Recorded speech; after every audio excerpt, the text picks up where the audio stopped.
sports all plays. Yeah. All sports all plays.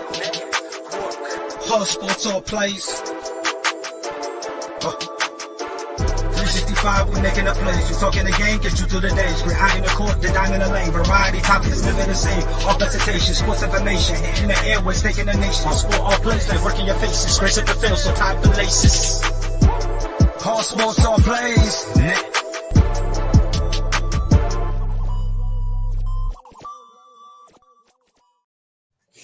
All right, what's up, everybody? Welcome to Gonzo and the Judge Sports Talk Friday, November 4th, 2022. My Pacers got to win tonight, so that's always a good thing. It was barely, but we got to win. But no, it hasn't been a bad night. No baseball tonight, unfortunately. Today's a travel day. Game 6 World Series be tomorrow. Been some college football games on. I'm actually watching a pretty good game now. The Washington and Oregon State game just started. First quarter's almost over. It's been a pretty good game. But joined by, like always, by the sports judge, Jonathan Mathis. How's it going, man? What's up, Gonzo? I'm way up. I feel blessed on this wonderful Friday. Happy Friday to you. Thank God it's Friday. I have the Laker game on behind me. I don't really know the score because I haven't really paid much attention. I just really had it on for sound noise. Maybe I should have paid more attention to see what the score is. Maybe you might have the score in front of you, or maybe I should just turn my head around and see the score and see that the Lakers are down to the Utah Jazz, which is not very surprising to me one bit. I like your Ice Cube shirt, by the way.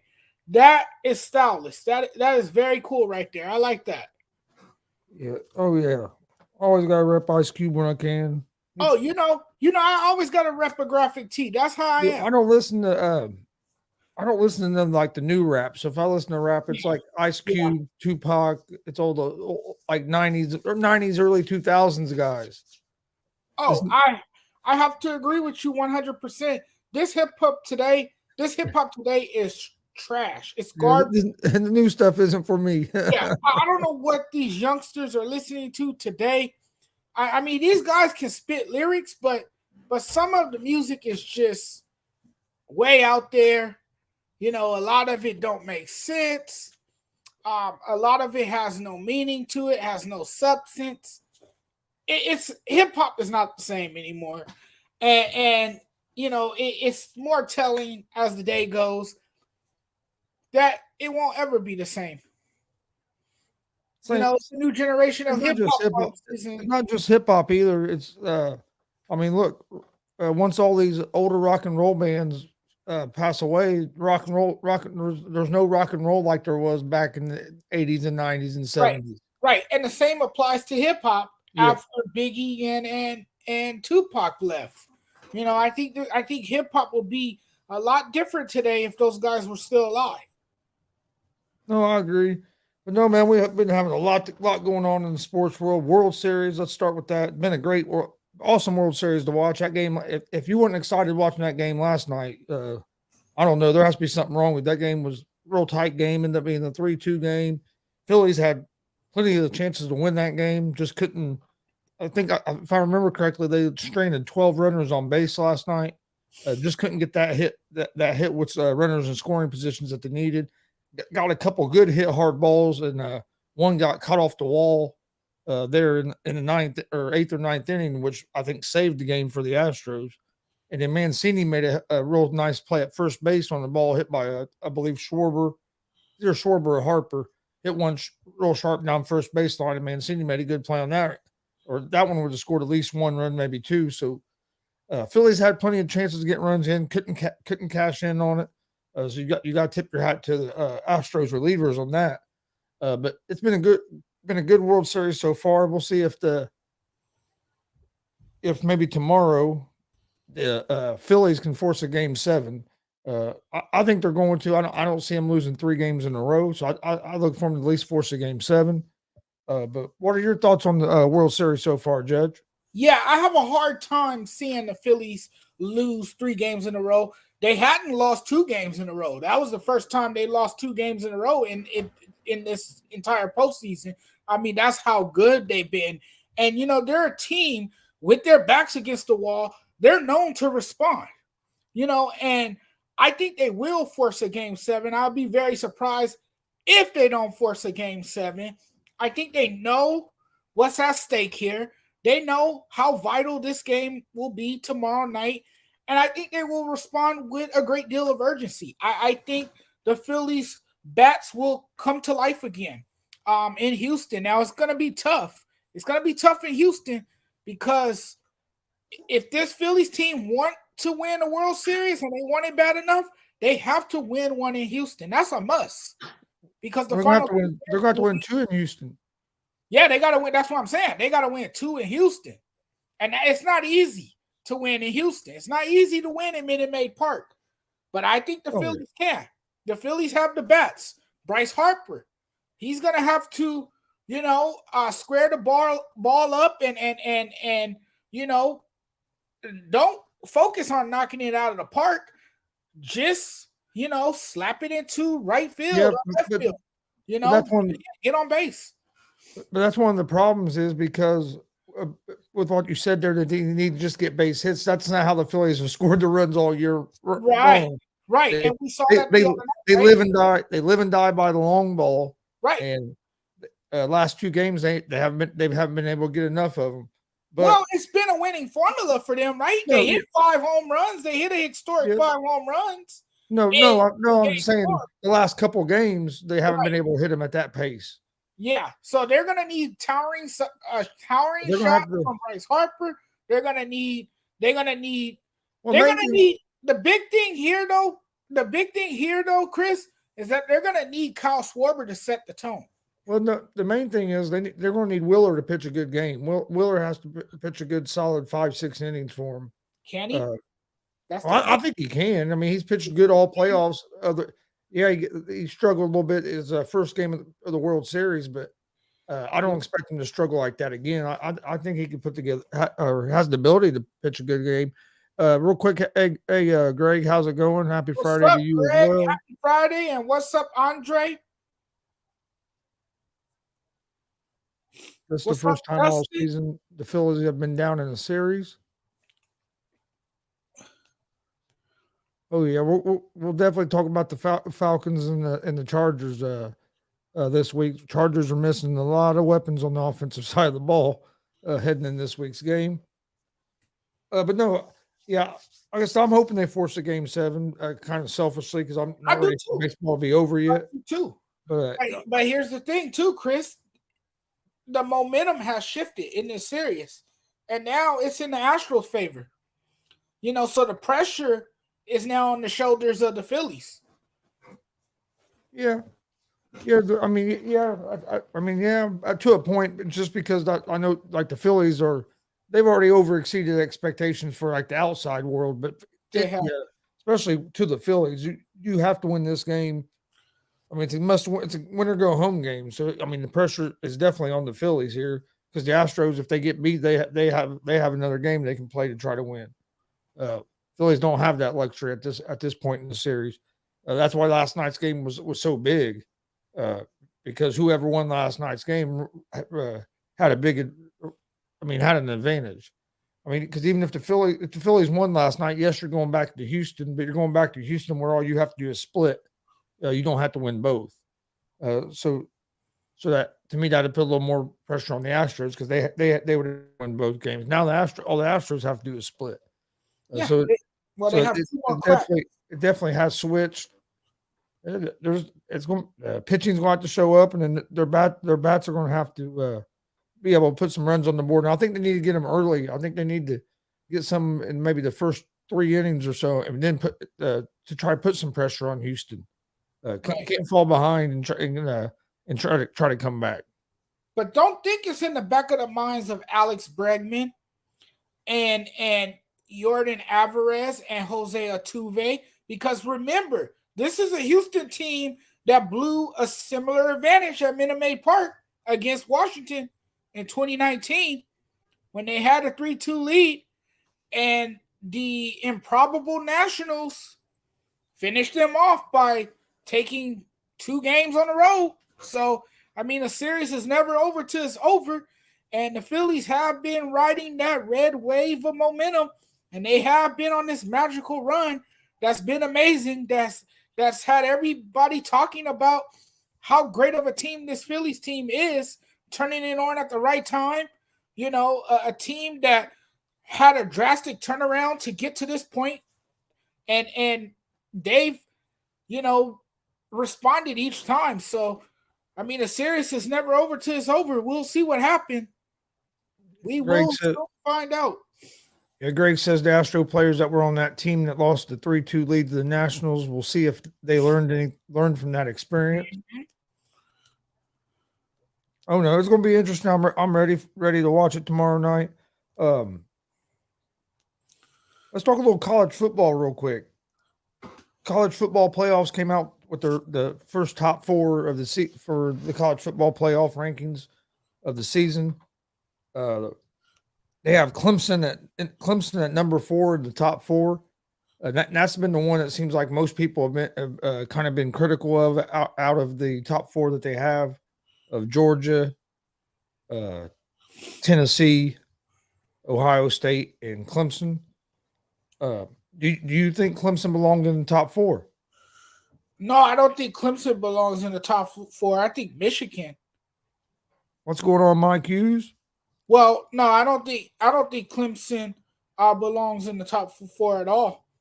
Yes, they have an 8-0 record overall. They're 4-0 at home. They're 3-0 away. Yes, I get it.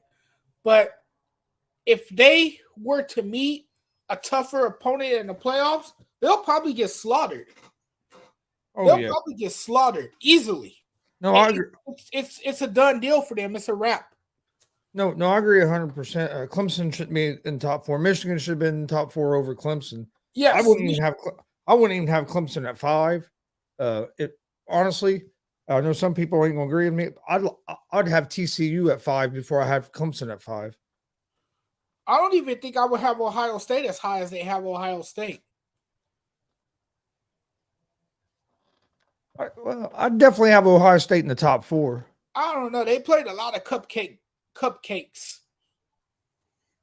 I don't know if I think they'll get slaughtered too. We'll see. We'll see when they meet Michigan. That would be their real test right there. Because to me, they had a light schedule. They haven't really played anybody that's tough. You know, they've been able to blow out a number of their opponents. So, I mean, who have they really played? I mean, you could question that as well. No, I think Ohio State deserves to be in the top 4. They got a pretty solid team. I do kind of think that Michigan might beat them again this year, but I definitely think Ohio State's a good football team. Well, they definitely got playmakers. They definitely got a good quarterback in Stroll. Hey, Mike, yeah, you're more than welcome to jump on if you want to jump on, man. Mike should jump on, man. He brings the energy. He says Ohio State is solid.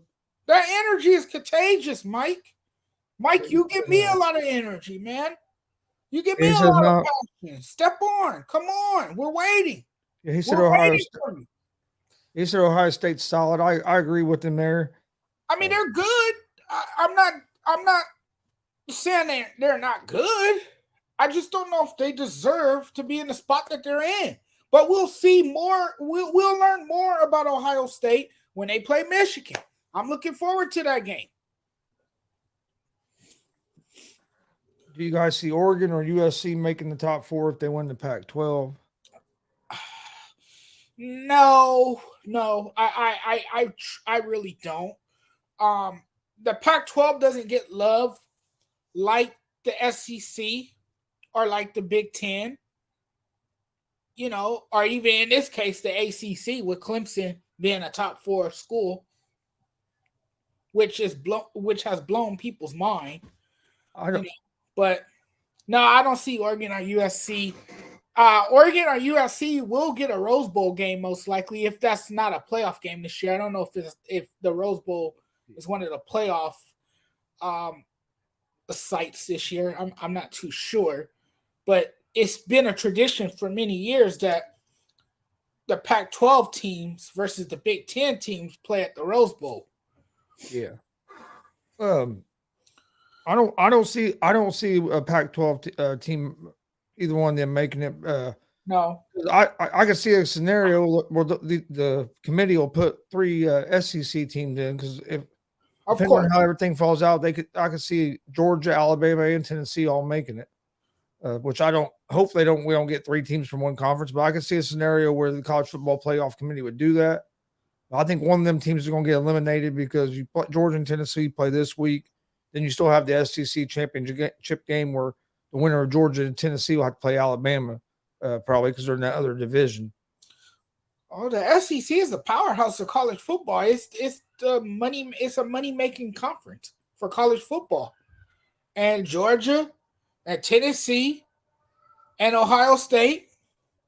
It's not so much about the product that they put on the field. It's about making money for the NCAA. That's what it's ultimately about at the end of the day. Dustin says Ohio State is the best team in the country. You can make an argument for all top teams outside of Tennessee. Clemson and Georgia OSU have had easy schedules. Yeah, Tennessee's the only one you really can't complain about their schedule much because they have a win over Alabama. I think Ohio State's right up there with the top teams. I kind of like Tennessee to win it all. Georgia's right up there, and I'd put Ohio State right with them teams. And I think Michigan's right up there as well. I think Michigan has a good chance of I think Michigan-Ohio State game is going to be one hell of a game to watch. We'll learn more about Tennessee too when they play Georgia, when they face Georgia this weekend. Tomorrow. We'll learn more. That's tomorrow. We'll learn more about Georgia, and we'll learn more about Tennessee tomorrow. But Hendon Hooker, he looks like a Heisman hopeful.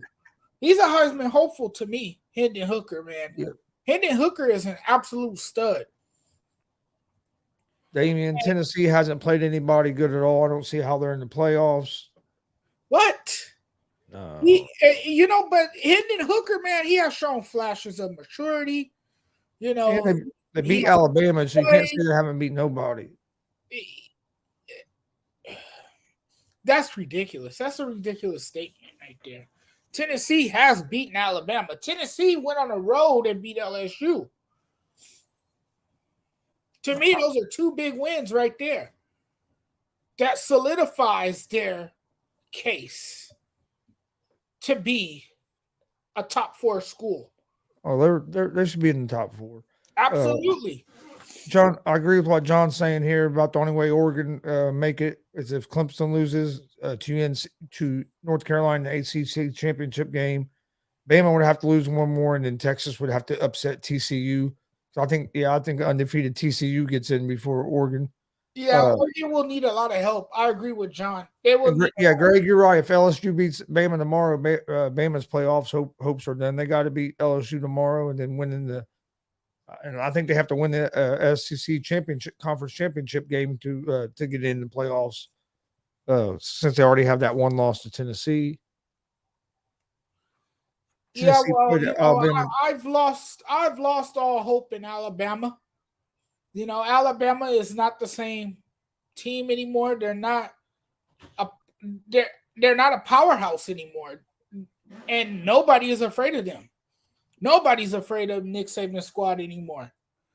And anybody feel when they face them that they can beat them. Yeah. I mean, it is what it is. Alabama is not going to reign supreme forever. And we might have seen the end to a dynasty.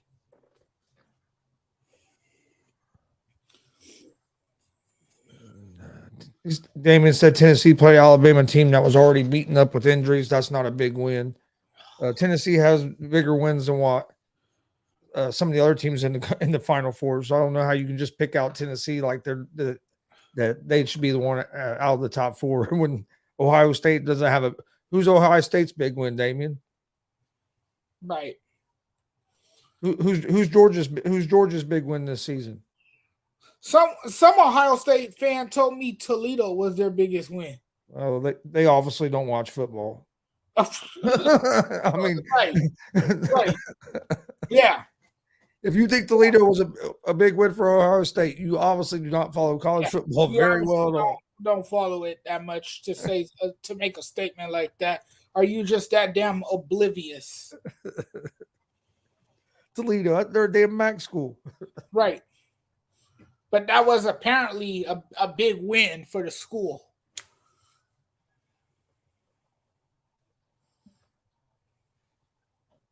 Dustin talking to you, Jonathan.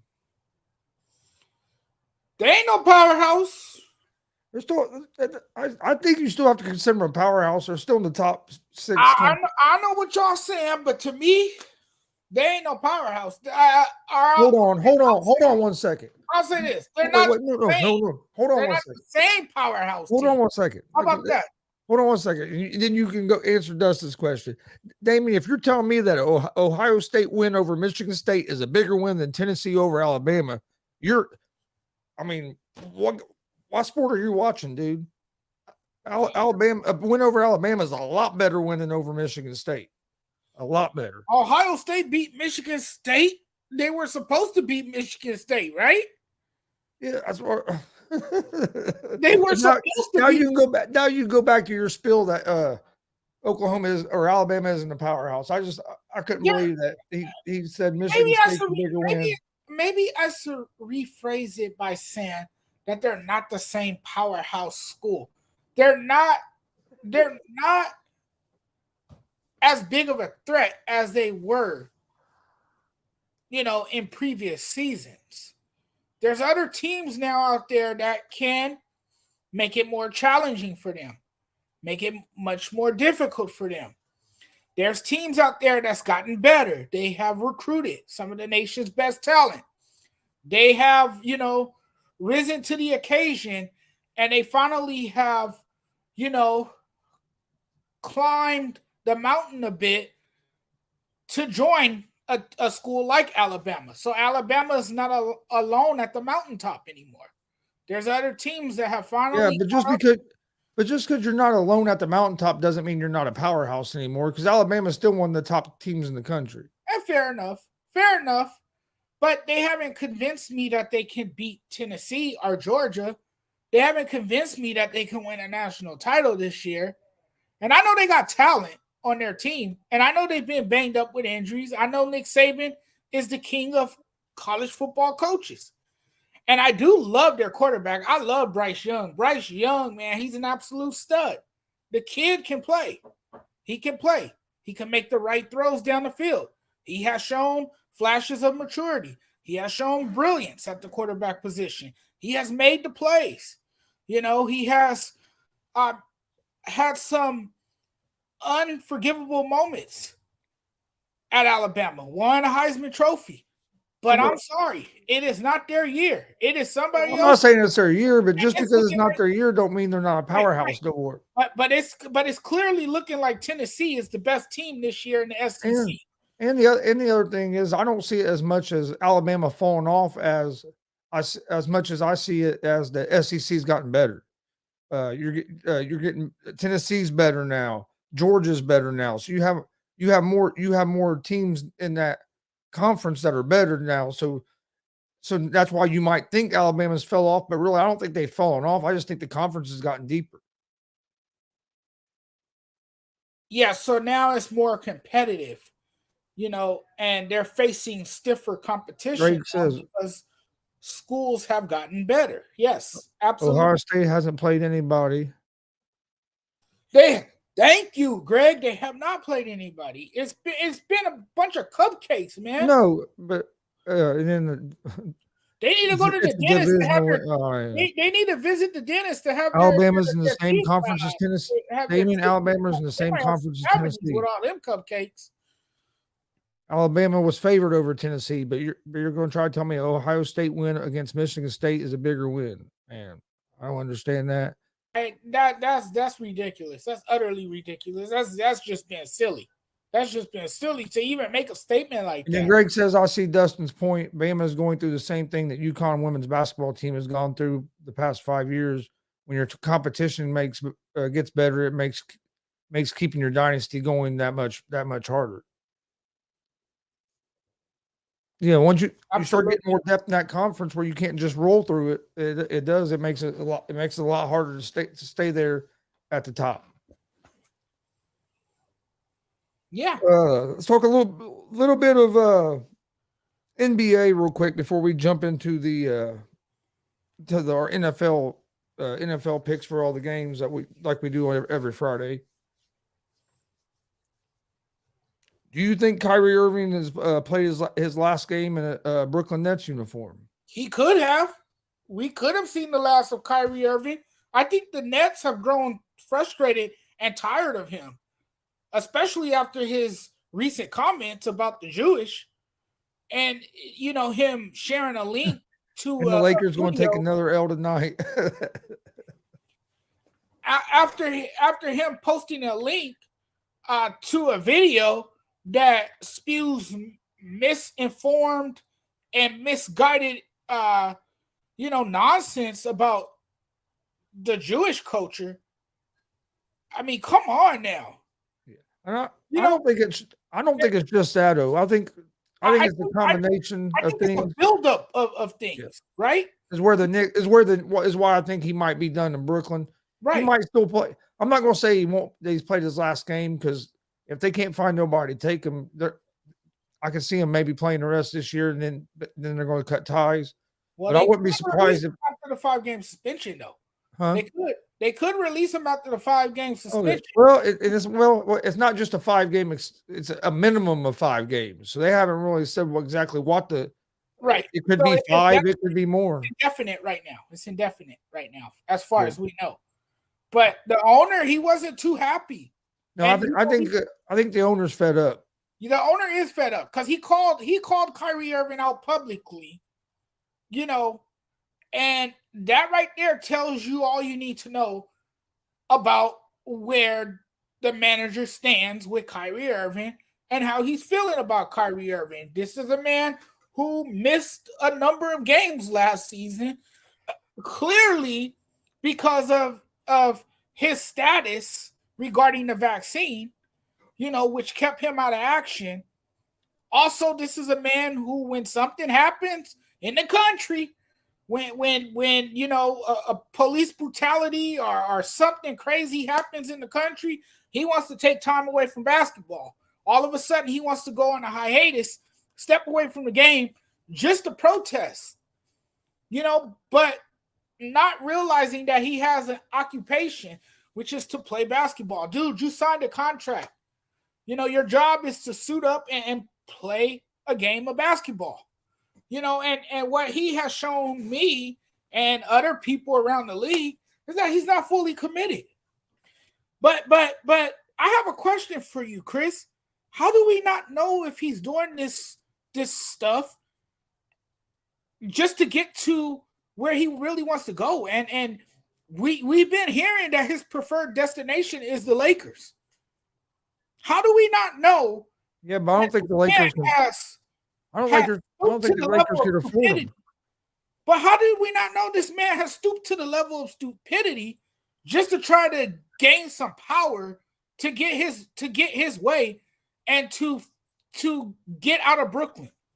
This could be a way for him to get out of Brooklyn. Yeah, I'm not going to give him that much credit that that's what he's doing, because I think he's just, because if you look, dude, out of his 11 or 12-year career, he hasn't, I think there's only been like 2 or 3 seasons he's ever played more than 65 games in a season. So it's not like it's new. This isn't like it's new for him to miss games. Right. It's usually because of an injury or because he wants to go protest, don't feel like playing that day, something like that. Hasn't never been something like this because of hate speech or promoting something that had hate speech or whatever.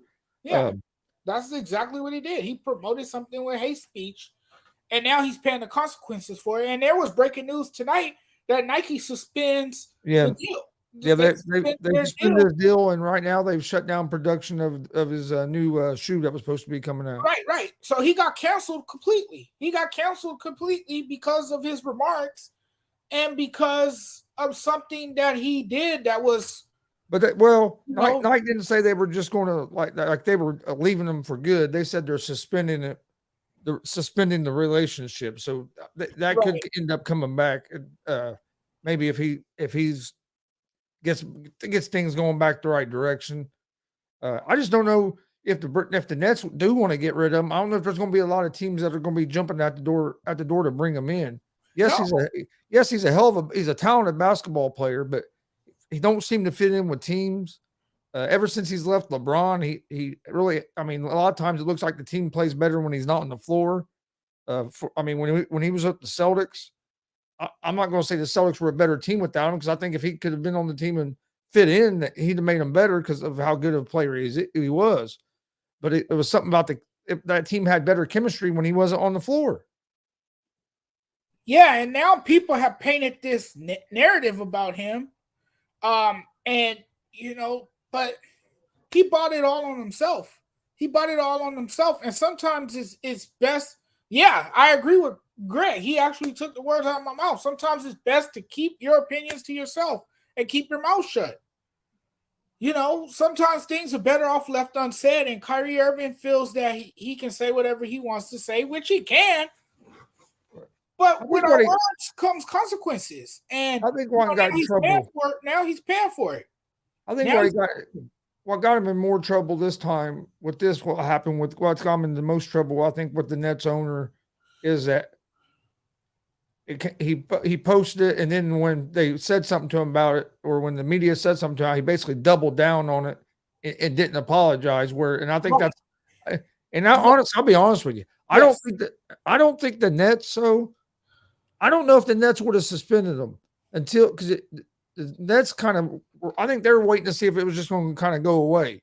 But then when Adam Silver came out yesterday and made his comments about it, and then all of a sudden, like a few hours later that evening, they suspend him. So I think it was more of pressure from the NBA that got the Nets to suspend him, because I think the Nets was kind of hoping that when they agreed that the Nets and Kyrie are both donating $500,000 to an organization or whatever, I think they were hoping it would kind of go away from there. And then when the commissioner made his comments against it and stuff, I think they got pressure from the NBA to suspend Irving. I think they were. I think that was more of an NBA move than just the Nets. Yeah, they put pressure on the Nets to respond quickly and to hand down a severe punishment for Kyrie, because Kyrie's comments were offensive, dismissive, repulsive, and he has yet to show any remorse. And when he was asked about it during a press conference, a press conference that was about anything but basketball, when he was asked, he was very combative and very defiant. But Kyrie has always been defiant and combative when people call him out or question him about his remarks or how he is feeling, or why did he do this, or why didn't he do that. That's always been Kyrie. That's always been the person that he is.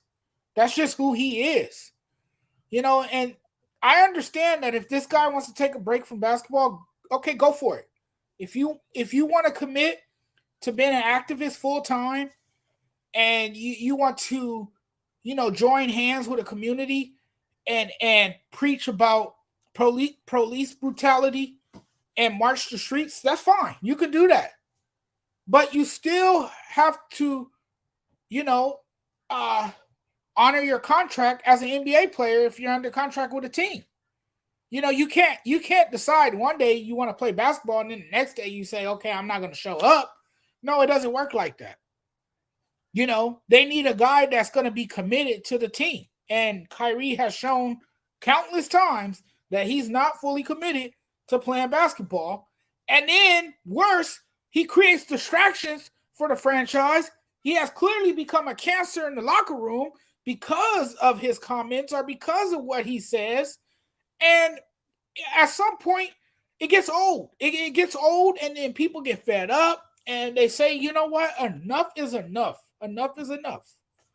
Okay, first of all, Damien says Ohio State win over Michigan State is a big win because of the big loss they had to Michigan State last season.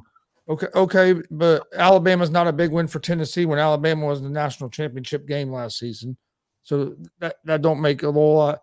And then Damon says he don't understand why everyone is caring about what KYRIE said. Yes, what he said was wrong, but everyone is jumping on KYRIE. But why not jump on Vic Fangio and Drew Brees when they said stupid things about Black Lives Matter and kneeling to the flag? Nobody criticized them.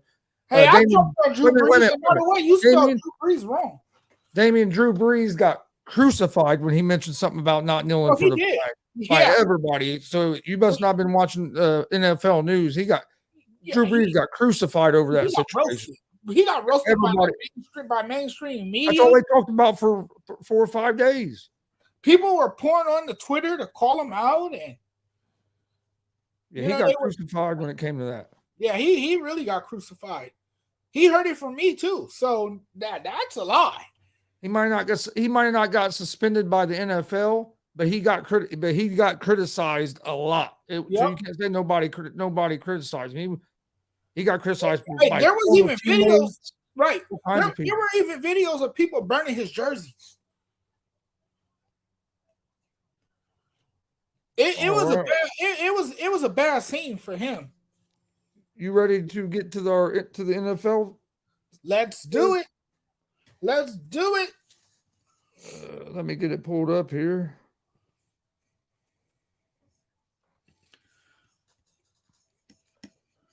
Should be some pretty good games. Yeah. It's going to be some good games. I always look forward to NFL Sunday. I won't get to watch all of it. I have a wrestling show Sunday, so I'll get to watch the Sunday night. Well, I'll get to watch most of the early games, and then the Sunday night game I'll probably be listening to on my way home. Okay. First game, Indianapolis Colts at the New England Patriots. Indianapolis Colts at the New England Patriots. I'll let you go because you already know who I'm picking, so I'll let you go first. Man, the Colts, they humbled the Patriots a year ago. They ran all over them. They ran the football well. That's if the Colts get back to running the football, and if they don't get away from running the football, hopefully, Indianapolis can pull that off this year with Jonathan Taylor having aggravated his ankle injury behind the struggling offensive line. Let's see how this Colts offense looks against the Patriots. I guess I'll ride with the Colts. I think they will pound the football on the ground. I think. Wait. Let me tell you something because you might not know this because the way you're talking. Jonathan Taylor is out for the Colts. He's not playing this weekend. He's out? Yes, he's out. He's out with the ankle injury. They've already ruled him out. Oh well, then I gotta ride with I gotta switch my pick. Then I gotta ride with the Patriots. I could have just let you win him blind, but because I think the way he's talking, he doesn't know Jonathan Taylor's not playing. Thank you. Yeah, I thought he was. No, he's. They announced. Did that report come out today? Yep, they came out earlier today that they ruled him out for Sunday's game. Oh, okay, well then that changes the whole complexion of that game. Then, if Taylor's not out there, because I think he's a huge part to that offense. Like he's instrumental to that team's success, and without him, with him absent, I just don't see them beating the New England Patriots. I think the New England Patriots go 5-4. They will improve to 5-4. The Colts have won games that Taylor hasn't played this season. They beat Denver without Taylor. Yeah, but the Colts offense. Hold on. Yeah, but I think the Colts. We got a rookie running back that's not bad and pretty good in Jackson. He filled in good for Taylor last time. Lindsey came off the bench and ran good as well. Both these teams' offenses aren't great. Patriots' offense isn't a real explosive offense either. The one thing that worries me, I'm picking the Colts because I don't pick against them since they're my favorite team. But the but there ain't no money on the line in this. But the reason one reason I worry a little bit is because Bill Belichick has a great record against young quarterbacks. So it's going to be interesting to see how Sam Ehlinger can do against that Belichick defense. Only being Ehlinger's second game, and and as he plays more games, the more these teams get footage on him, they're going to be able to game plan for him, game plan even better. Right. But I'm going with the Colts. I think it's going to be a low scoring game. Dustin has it 24-13 Patriots. I was going like 20 to. I was going to go 2017 Colts. You really believe in the Colts, don't you? Hey, I do. Well, you broke it down as to why you believe in them and why you think they could win the game. So, Buffalo Bills at the New York Jets. Oh, this is easy. Buffalo Bills. Yeah, I like the Bills. I just think the Bills been playing. Yep. Man, I know New York's defense is legit and qualifies as the biggest threat for Buffalo's offense, but I still think the Bills will stay patient running the ball. I think they can protect long enough to allow Josh Allen to throw down the field. And Josh Allen is Josh Allen. I mean, Josh Allen is on another level. Yeah, and the Jets offense, man, Zach Wilson really struggled last game with 3 or 4 interceptions. Yeah. He had been playing well before that, but I think the Bills. I expect the Bills to blow them out, actually. But Zach Wilson is not good under pressure. He's not that good under pressure, and I think with the way the Bills play defense, they can create pressure without blitzing. That's going to make things tough for Zach Wilson. All right, next game, Dolphins at the Bears. I like the Dolphins here. I just don't trust the Bears offense yet. And with the Bears getting rid of Roquan Smith on their defense, how's that going to affect their defense as well? But I just don't think the Bears have enough offense to keep up with Miami. I like the Dolphins. Yeah, the additions of Bradley Chubb and Jeff Wilson bolsters the Dolphins roster. And they're gonna look different defensively. Also, they'll eventually get back their cornerback Byron Jones. This team is gonna look different defensively. I think Tua will be ready. They're in the lineup. You got Tyreek Hill. You got Jaden Waddle. They will eat as well. I love the maturation we've seen from Justin Fields, but I think this will be a little bit too much for him having to face this Dolphins team. And I think this Dolphins team will put a lot of pressure on him. I think they will get after him. And I think the Dolphins will win this football game and will improve to 6-3 on the season. Then you have the Green Bay Packers at the Detroit Lions. And this is a little bit of a tricky one for me because I can see it. I can see a path to where the Lions win this game, especially if their offense, because their offense can score some points. Their defense doesn't stop a lot of teams, but the Green Bay Packers offense isn't explosive. But it's a divisional game, so usually these divisional games are close, and as a lot of times, as we know. I'm gonna go with the Green Bay Packers, even though there's something telling me that we could see an upset. This I don't know if you've even called it a big upset nowadays, but something's telling me we could see the Lions coming out on top. But I think Aaron Rodgers and the Packers are going to figure out a way to get a win. I have to respectfully disagree with you, my friend, and I have to go with the Detroit Lions. As you said moments ago, the Detroit Lions can put up a lot of points. They like to score a lot of points. They just can't. But we've also seen games where they haven't. That's what scares me. So It's going to be interesting. They just can't finish games. That's been the problem with them, is that they can't finish games, it seems. But I think Green Bay's defense will have a little trouble getting off the field against Detroit. and the Packers are just not the Packers anymore. They're not a scary team. Aaron Rodgers is frustrated as hell. He doesn't have the support from his supporting cast. He can't trust or believe in his wide receivers. I think this will be a tough afternoon for him against the Detroit Lions. And I just think that this game is in favor of the Detroit Lions. Like I said, I can see either one of these teams winning that game, so I can't be mad that you went the Lions. Next game, Minnesota Vikings at the Washington Commanders. I like the Vikings here. I can't believe they only have the Vikings as 3-point favorites in this game. I like the Vikings offense. That getting that new coach this year, their offense has really looked a lot more in sync and have better chemistry. And then they just added Hawkinson from the Lions to that offense, gave Kirk Cousins another weapon, and I just don't see the Washington Commanders being able to score enough points, and I don't see the Washington defense, who hasn't been playing real great, being able to shut this Vikings offense down enough. Because I think the Commanders would have to hold the Vikings under 20 points for them to have a real shot at winning this game, and I just don't see the Commanders defense being able to do that.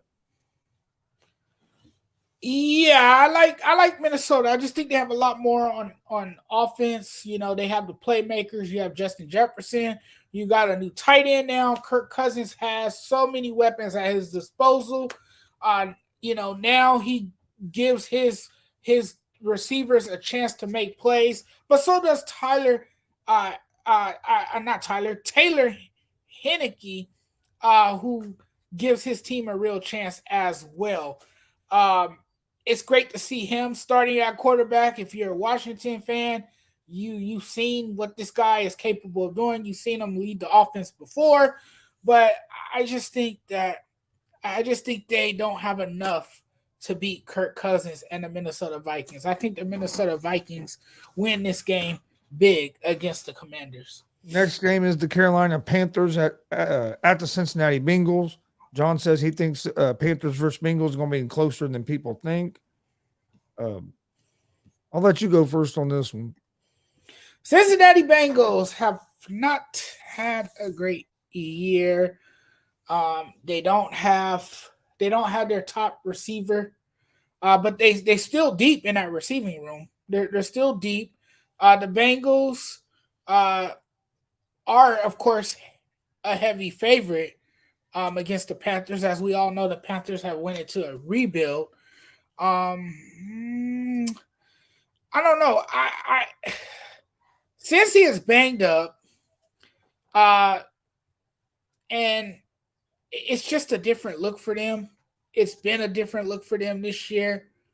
They haven't played the same as they did a year ago. And, the Panthers have nothing to lose. They've been feisty. They're a feisty team. I believe that they have a chance to upset the Bengals. Oh, man, this is tough for me. I'm gonna ride with the Panthers, man, in what will be a low-scoring, close game. I do agree with John that this game is going to be a closer game than what people think. The Panthers should have won the game last. Could have very easily. I'm not going to say should have, but could have very easily won that game last week against the Falcons. They hit the long bomb that would have gave them the victory there at the end, but then Mora took off his helmet, so then they had to attempt the extra point from 48 yards out and missed it, and went in overtime, missed some kicks in overtime, and Panthers ended up losing that game. I want to pick the Panthers. I do want to pick the Panthers in this game because I like PJ Walker as well, and he's played decent since he's been starting. But I've been a PJ Walker fan from he was on the Colts practice squad, and I watched him in the XFL, and he was on his way to be the MVP in that, and now he's got an opportunity to play in the NFL a little bit. But I think the Bengals win this game. Bengals offensive line has to play better than what they did Monday night against the Ravens. Joe Burrow was getting killed. But usually after a team gets embarrassed like that, especially a national televised game, a lot of times you see a team that gets embarrassed come back and play a lot play inspired and play a lot better game the next game. So I'm expecting the Bengals to play better this game than what they did last. So I'm gonna go with the Bengals, but I do think this is gonna be a closer game than what a lot of people think. Yeah, well, they look like they're the more physical team to me, the Panthers. Next game, Los Angeles Chargers against the Atlanta Falcons. Hi, Mickey. Thanks for joining us. Dustin says Bengals 35-17. I like the Atlanta Falcons in this game over the Los Angeles Chargers. Chargers just have so many injuries. You're not going to have they're not going to have Keenan Allen this week. Not going to have Mike Williams this week again. I think they're going to be missing their tight end as well, if I remember correctly, Parham. So they're missing a lot of weapons. The Falcons, you talked about the Panthers about being a scrappy team. The Falcons are a scrappy team. They're in a lot of games. They just have trouble finishing them. But I just don't think that with all the injuries on both sides of the ball to the Chargers, I think this is a situation where the underdog Falcons get a win. Yeah, and I don't trust in Brendan Staley. I just don't think he's a great coach. I don't trust in him. I don't trust in him to call plays. I don't trust him to put his team in position to win games. I think he has put his team in tough spots. And like you said, a major concern is with Mike Williams and Keenan Allen being hurt. So you take those two guys away from your offense, and things are totally different for Justin Herbert. It's not going to be easy against an Atlanta team that is run heavy, that can score points. They like to run the football, and I think the Falcons are just the better team in this contest. I think the Falcons will come away with a win. All right, next game. You said Falcons, right? Yes, Falcons. Next game is the Las Vegas Raiders at the Jacksonville Jaguars. Jaguars got out to a hot start to start the season off, but since then they have not been playing very good football and have really cooled off. But the Raiders have not been playing real good football either. Raiders got embarrassed last week by the Saints. The Saints just whooped them. Whooped them up really good. But with that being said, I'm gonna go with the Raiders this week because also when a team gets embarrassed like that, I think they usually come back and play better. I haven't seen Jacksonville hasn't. They just haven't been the same team like they were in the first 2 or 3 weeks of the season. So I like the Raiders here to bounce back and get a win. Look, both of these teams are terrible in situational football. Both of these teams. These two teams are 0-10 in one-score games. They've been unlucky, and they just played horrible in situational football. I can't emphasize that enough. The Raiders, they have stars. Yes, they have Max Crosby, Devontae Adams, Josh Jacobs. Derek Carr, though, man, he's coming off of a rough game. The Raiders, as you said, got embarrassed last week, publicly humiliated. It was not pretty for them. It was absolutely ugly for the Raiders. I think the Raiders bounce back, and I think they have a better showing this week. I think they're tired of people talking about them.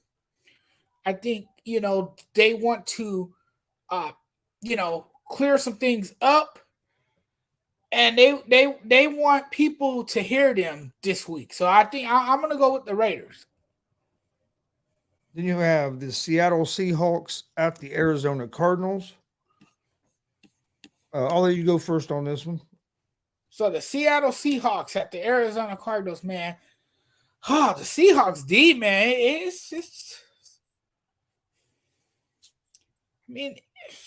It's all right? But Geno Smith and the Seahawks offense has proven to be reliable and accurate. as Gino has made throws down the field. He has looked sharp. I don't know. Smith has excelled under pressure too this season. And Arizona's secondary has given up some big plays. I think I might have to ride with the Seahawks, man. I think the Seahawks are better than what they show on paper. I think this team is better than advertised. So I'm gonna go with the Seahawks. No, I like the Seahawks in this game as well. Arizona's defense hasn't been great. I don't trust Arizona's coach and Kingsbury. I like the way that Seattle's been looking. They've been having a good run game with Walker, and then Geno Smith is having a breakout year. So I think the Seahawks get a big win here against the struggling Arizona Cardinals team. Next game is the battle of two teams that are just struggling. As you have the Los Angeles Rams against the Tampa Bay Buccaneers. Somebody has to win this game. Obviously. But I mean, the way both these teams have been playing has not been pretty at all. I'm gonna go with the Bucs because they're at home. Neither team has been playing well. Neither offense has been able to get going this year at all. Stafford has struggled with the Rams. Cooper Kupp has an injury. I think he's questionable. I expect him to probably play, but he's questionable. But their offense, Rams have had no run game. This offense hasn't been able to get going. Been the same thing for the Bucs. The Bucs defense, outside of maybe the first game of the year against Dallas, has not looked like the Bucs defense that we expected them to look like. And then offensively, I know they had some injuries and stuff at the beginning of the season, got their weapons back still, and they just still haven't been very consistent offensively. Hasn't been able to get anything going. Tom Brady starting to look a little old. Looks like Father Time's finally caught up with them. But with the Bucs being at home, I'm going to take the Bucs over the Rams. Yeah, the Bucs, they don't have much of a running game either. No. But they do, however, have more weapons than the Rams. I mean, you can obviously look at the roster and see that. But Tom Brady's, here's a stat for you. Tom Brady's Buccaneers are 0-3 against the Sean McVay Rams. I just wanted to throw that out there. Not saying that the Rams are guaranteed to win because they're not. But the Rams have played sloppy football. They haven't been able to take care of the football. Their offensive line is obviously a liability. Their offensive line is a major concern. They definitely have to, fix the offensive line or implement a quick fix or something. There's something this team has to do to improve that offensive line of theirs, because the offensive line has not been able to protect Matthew Stafford. It has not been able – the offensive line has not bought him enough time. And because of the pressure, he's forcing throws, and that's resulting in turnovers. So it's just been a bad year for the Rams. The Rams have more problems than anything. So I got to ride with the Buccaneers here. All right. Next game, the Tennessee Titans at the Kansas City Chiefs. This is the Sunday night football game. I'm gonna go with the Chiefs here just because I don't know if Tennessee's defense is gonna be able to slow Kansas City's offense down enough, and is the offense gonna be able to? But don't get me wrong, I can see a pattern, or not a pattern. I can see a way where Tennessee can win this game. I can't. Oh yeah, well, hold on. I can, because if you go in with the same strategy I said the Colts would have to use to beat Kansas City, is where you got to keep the ball. You got to keep the ball on the ground. You got to run Taylor, get Taylor going, keep Patrick Mahomes on the sideline. You got to win the time of possession. You got to be able to run the ball. They got and then play good defense. They got to do use that. And the Chiefs have struggled against the Titans here in recent years as well. I don't trust Tannehill if he has to get in a throwing game, but if they can get Derrick Henry going, I mean, there's a path where Tennessee could win this game. Like I said, if they could use like the blueprint, like the Colts did, we've seen teams. If you can get a running back going and keep Mahomes and them on the sideline, it's hard for them to score points, and you got to try to cut their number of possessions down. I don't think the Titans are going to be able to do that on a consistent basis. So I'm going to go with the Chiefs to win the game. But it could end up being an interesting game. Yeah, the Chiefs, to me, they're almost impossible to beat. They're just almost impossible to beat. They're too damn good. They have arguably the best quarterback in the league, Patrick Mahomes. And Patrick Mahomes has only been touched just 3 times. It's amazing. But I know the Tennessee Titans defensive front is scary. But that's not going to put fear in Patrick Mahomes. Patrick Mahomes is put fear in him, Mo. Are you telling me wait a minute? Let me ask you this: are you saying that the Colts defense put fear in Patrick Mahomes? I don't think any. Okay, that's what I'm saying. And the Colts won. The Colts was able to beat Kansas City. I don't think Patrick Mahomes fears anything. No, that's what I'm saying. That's what I'm saying. I wouldn't use that as a measuring stick because he didn't fear the Colts and he lost. So that just because you don't fear him don't mean he can't lose. Yeah, but Patrick Mahomes, man, to me is an expert, especially when it comes to picking out mismatches. The guy is just an incredible player. He's fun to watch. Damn, I wish he was my quarterback. That's how great he is, and he has an impact on the game. He could make plays. He could create plays. He utilizes his weapons to his ability. It's just amazing to watch this guy play, and so I got to go with the Chiefs. I think they have one of the best offenses in all of football, no question about it. Surprise here. Got some breaking news. Greg picked the Chiefs to win the game. Oh, obviously. He's like me, yeah, go bet against the team, which I think the Chiefs are going to win this one. Hey, how's it going, Corey? I'm doing pretty good. Hope you're doing well. Just finishing up a busy day of sports and then start getting stuff ready for tomorrow. We got one more game. Next game for the NFL is going to be the Baltimore Ravens at the New Orleans Saints. Ravens are 2.5-point favorites. Saints looked good last week against the Las Vegas Raiders, but how much of that is how bad the Raiders are, or was that how good their defense was playing?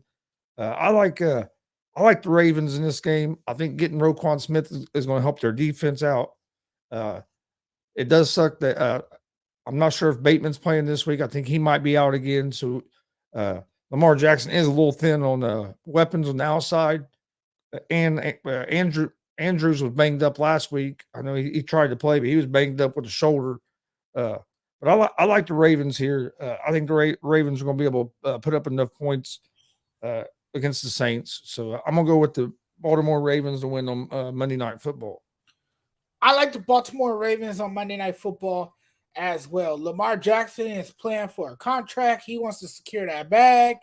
The addition of Roquan Smith was nice. It helps solidify that defense of theirs. So I gotta go with the Ravens over the Saints. All right, that's all the NFL games. Corey, I'll actually send you a message here in a few and let you know about that Muncie show. It's actually, well, I can tell you real quick. It's going to be in Muncie at the National Guard Armory. It's not going to be at the fairgrounds. They made a change. They're actually a flyer should be coming out real soon. They just announced it like 2 days ago. This month it's not going to be the War Games, but they are going to have a show Saturday, November 26th at the National Guard Armory here in Muncie, Indiana. I'll have more information on it here once they release the flyer. But if you go to DCCW Indiana, they done a little video the other day talking about it. But in the tickets and the flyers should be out here real soon. Judge, you got any final thoughts before we get out of here on this Friday night? The Lakers are down by 4 with 1:47 to play in the third. Oh, we still got a lot of time. To the Utah Jazz. Yep. And we all know how much of a surprise the Utah Jazz. Hey, right? They have a pretty strong bench as well. Yeah, the Pacers got a big win tonight. I don't know if you call it a big win, but they got a win over the Miami Heat. But it was nice to see that they played a little bit better defense. I think I like the young team we have. I mean, we got some talent, and you can see us getting better. It's going to be interesting to see how everything ends up developing over the next year or two with that. But appreciate everybody watching tonight. Please hit that subscribe button on YouTube at Gonzo Sports Room and at the Sports Judge. Also at All Sports All Plays network as well. Like and follow us on Facebook and Twitch at Gonzo Sports Room and at the All Sports All Plays network. You can find all the information about the Gonzo Sports Room shows on YouTube or on Facebook, Twitter, Instagram, all at Gonzo Sports Room. That's where I post all the information about the shows. If you're a college football fan, in the morning, go check out Ray Cruz and Dre Montez's college football breakdown show. Starts at 9 a.m. in the morning and goes up till kickoff at noon. You can find that on YouTube, Facebook, Twitch. I think Tiki Live TV, Roku TV, all at the All Sports All Plays network. So that's a great show there Saturday morning to get you ready for the college football games. Big slate of college football games tomorrow night. Big slate of games, man.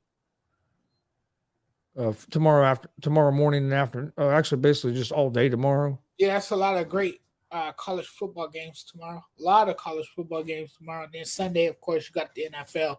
Yeah, and then Sunday, the NFL. Saturday night, you also got game 6 of the series. And tomorrow at noon Eastern, for anybody that's a pro wrestling fan, myself and my dad will be doing a watch along for the WWE Crown Jewel. Starts at 12 p.m. Eastern time tomorrow. So if you're a pro wrestling fan, you want to talk some wrestling, jump on with us tomorrow. But on behalf of the sports judge, Jonathan Mathis, I'm Chris D. Gonzalez. We will be back on Monday night, 11 p.m. Eastern, for another episode of Gonzo and the Judge Sports Talk. Everybody have a great weekend. Stay safe. We'll see you Monday night. Be safe. All sports, all plays. All sports, all plays. All sports, all plays. 365, we making a plays. You talking the game, get you through the days. We're high in the court, the dime in the lane. Variety topics, living the same. All presentation, sports information. In the airways, taking the nation. All sport, all plays, like working your faces. Grace at the field, so tie the laces. All sports, all plays.